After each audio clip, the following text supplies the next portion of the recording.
के 2 पैकेट और 1 packet tissue. Lucky जो कि अपना पेन लेकर खड़ा था, हार्ट प्ले का नाम सुनते ही झिझक गया। असल में हार्ट प्ले नाम का एक कंडोम आता था और इसलिए उसका नाम सुनते ही लकी शर्मा गया था। इतने साल से भी मेडिकल की स्टोर पर काम करने के बाद उसे इन चीजों का नाम सुनने में शर्म आती थी। हेलो भाई, लिखा कि नहीं लिखा? उस आदमी ने फिर से लकी से पूछा। जी जी सर, लिख लिया सर, लिख लिया। लकी ने खिसिया कर हंसते हुए कहा। लिख लिया तो फिर लेकर निकल, उस लड़के ने कहा। उसकी आवाज सुनकर ना जाने ऐसा क्यों लग रहा था कि वो बहुत बड़ा आदमी था। जी जी सर, मैं सर, लेकिन सर बाहर तो बारिश हो रही है, लकी ने कहा। उसने देखा कि बाहर बहुत तेज बारिश हो रही थी। उनकी दुकान के सामने पानी भर गया था और तेज हवाओं की वजह से चमन मेडिकल स्टोर का बोर्ड भी गिर गया था। लकी को लग रहा था कि वो इतनी तेज बारिश में अभी एकदम से तो नहीं निकल पाएगा, तो उसने उस लड़के को समझाते हुए कहा, सर मैं ऑर्डर तो ले आऊंगा पर थोड़ा टाइम लग जाएगा, बारिश थोड़ी थम जाए।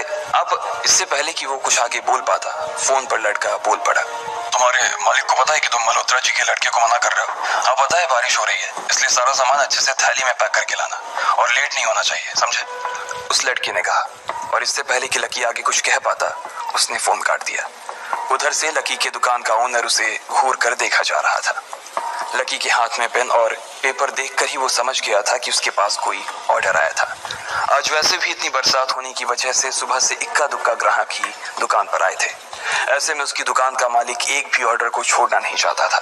वो लकी को देख रहा था और लकी बारिश की ओर देख रहा था। बारिश का बहाना नहीं चलेगा, जाना पड़ेगा, चमन लाल ने कहा।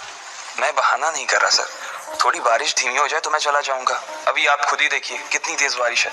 वो पता नहीं कोई मिस्टर मल्होत्रा का कोई बेटा कुछ ज्यादा ही जल्दी में था, मैं साइकिल से तो पहुंच नहीं पाऊंगा इतनी जल्दी, लकी ने उनकी ओर देखते हुए कहा।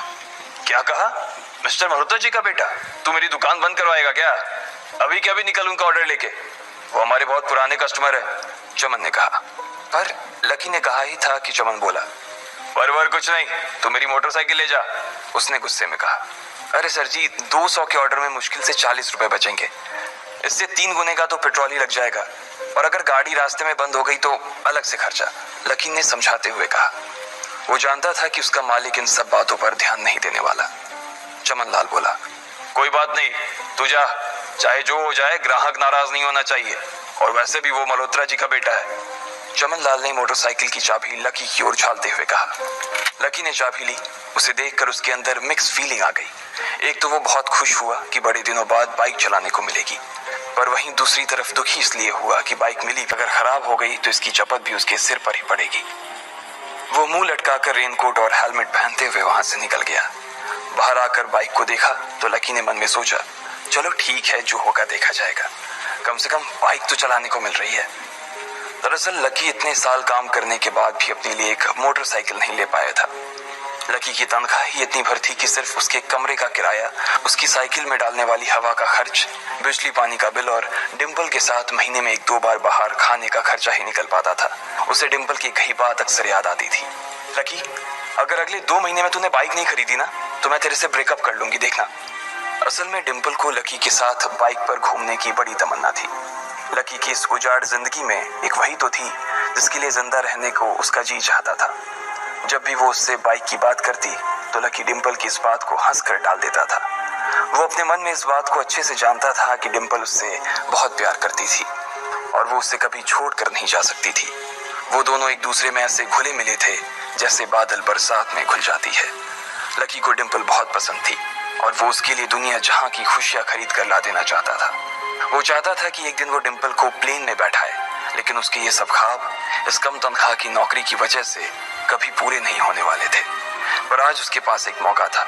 वो डिम्पल को अपने साथ इस बारिश में राजपथ घुमाना चाहता था। वो उसे दिल्ली दिखाना चाहता था। चमन लाल को देने के लिए उसने पहले से ही बहाना सोच रखा था। बस जल्दी से वो ये डिलीवरी देकर सीधे डिम्पल के पास ही जाने वाला था। उसने होटल ब्लूमिंग नाइट के बाहर मोटर बाइक पार्क की और सीधे होटल के अंदर चला गया। लकी ने रिसेप्शन पर पहुंचकर नमस्ते करते हुए रिसेप्शनिस्ट को बोला, जी मैं चमन मेडिकल स्टोर से आया हूँ, रूम नंबर 303 का ऑर्डर था सर। रिसेप्शन पर खड़ा आदमी उसके हाथ में काली थैली को देखकर समझ गया था कि उसमें क्या था और वो मंद ही मंद मुस्कुराते हुए बोला, 3rd फ्लोर पर है, लिफ्ट से चले जाओ, रेनकोट यहीं उतार देना। जैसा उस आदमी ने कहा, लकी ने ठीक वैसा ही किया। और लिफ्ट में चढ़ने के कुछ ही देर बाद वो तीसरे माले पर पहुंच गया था। वो रूम नंबर 303 के बाहर पहुंचा और उसने डोरबेल बजाई। जैसे ही दरवाजा खुला, लकी ने थैली आगे बढ़ाते हुए कहा, नमस्ते, मैं चमन मेडिकल स्टोर से लकी, ये आपका। इससे पहले कि लकी आगे कुछ कह पाता, उसकी आंखें फटी की फटी रह गई थी। उसने अपने सामने जो देखा, उसके बाद उसे ऐसा लगा कि बंद छत के नीचे भी उसके ऊपर आसमान से आकर एक जोरदार बिजली गिर गई थी। उसके सामने एक लड़की खड़ी थी।